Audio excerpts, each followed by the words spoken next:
हरिओम. अमृतानुभव. योगदास श्री जय गणेश जोशी यांचे प्रवचन. अध्याय 6. शब्दखंडन.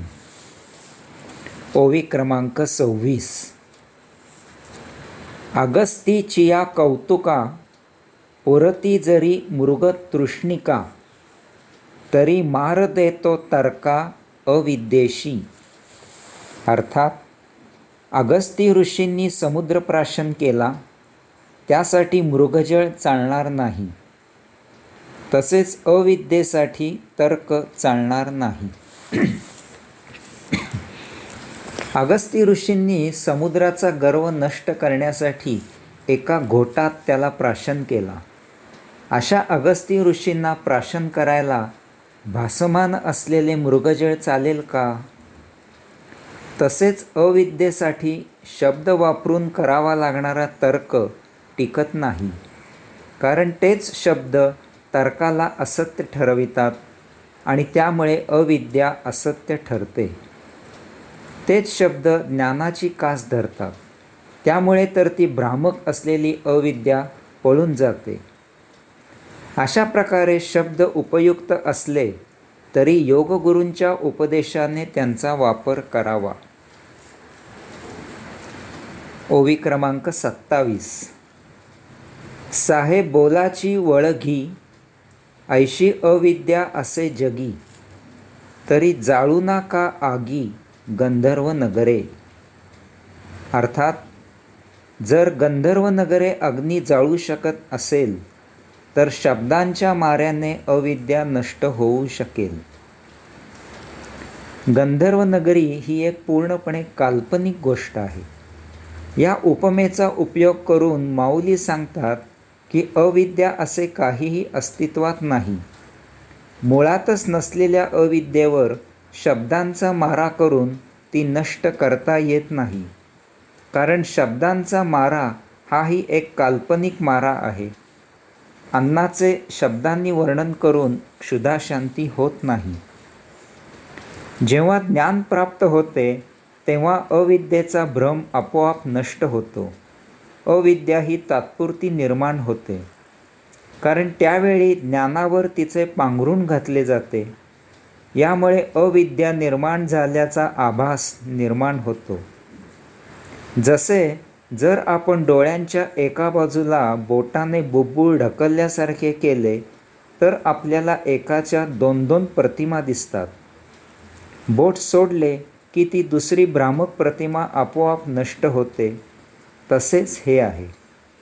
जेव्हा ज्ञानप्राप्ती होते तेव्हा अविद्येचा आभास आपोआप नष्ट होतो. ओवी क्रमांक 28.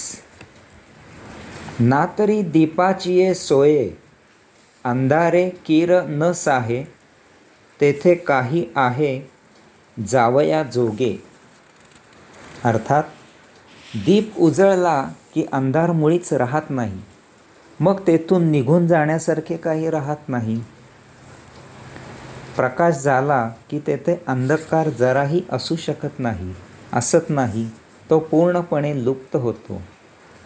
अशा प्रकारे अंधकार पूर्णपणे लुप्त झाला की त्या प्रकाशात तेथून लुप्त होण्यासारखे आणखी असत नाही. सर्वत्र प्रकाशच प्रकाश असतो.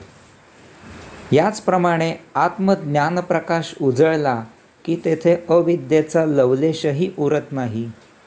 आत्मपरब्रह्मज्ञान शाश्वत असते. ते आपल्यात आमूलाग्र बदल करते. आपण भौतिकामधून बाहेर होतो आणि साक्षात्काराप्रत मार्गस्थ होतो. ओवी क्रमांक 29. ना तरी पहावया दिवसू, वातीचा कीजे सोसू, तेवढाही उद्वसू उद्यमू पडे. अर्थात तेलवात लावून दिवस पाहण्यासाठी केलेला उद्योग व्यर्थ आहे. दिवस पाहण्यासाठी तेलवात इत्यादी तयारी करून दिवा लावला तर ते श्रम विनाकारण केले असेच होईल. ही मेहनत व्यर्थ आहे, कारण उघड आहे की दिवस पाहायला आणखी निराळा प्रकाश करायची गरज नाही, कारण दिवस स्वयंभू प्रकाश आहे. आत्मपरब्रह्म स्वयंभू आहे, त्यासाठी अविद्येची गरज नाही. भौतिक ज्ञान हे अध्यात्मासाठी अज्ञान आहे, ती अविद्या आहे.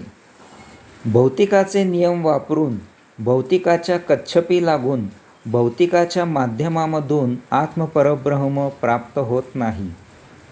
उलट ज्याप्रमाणे प्रकाश झाल्यावर अंधकार नष्ट होतो आणि तेथे प्रकाश दृष्टीस गोचर होतो, त्याप्रमाणे आत्मज्ञान प्राप्त झाल्यावर अज्ञान अविद्या नष्ट होते आणि तेथे मुळातच असलेले आत्मपरब्रह्म दृष्टीस गोचर होते. यासाठी सदा अध्यात्मात रत असावे, योग्य योगगुरूचा उपदेश ग्रहण करावा, त्याचा सत्संग करावा, याला अन्य पर्याय नाही. ओवी क्रमांक 30. जेथे सावली न पडे तेथे नाही जेणे पाडे, मा पडे तेथे तेवढे नाहीच की. अर्थात जेथे सावली पडत नाही तेथे ती नसतेच, तसेच जेथे ती पडते तेथेही ती असूनही नसल्यासारखी असते. माऊली सांगतात की सावली जेथे नसते तेथे तर ती नसतेच, तथापि ती जेथे असते तेथेही ती असूनही नसल्यासारखीच असते. सावली म्हणजे काही एखादी वस्तू नाही, ती उचलून घेता येत नाही. तसेच ती प्रकाशाप्रमाणे दिवसभरात कमी जास्त होत असते. प्रकाश नसला की ती लुप्त होते. याचा अर्थ तिचे अस्तित्व प्रकाशावर अवलंबून असते, ती अशाश्वत आहे. तसेच ज्ञानप्रकाशात अविद्या अज्ञान लुप्त होते. ज्ञानप्राप्ती झाली की अविद्येचा अज्ञानाचा मागमूस उरत नाही.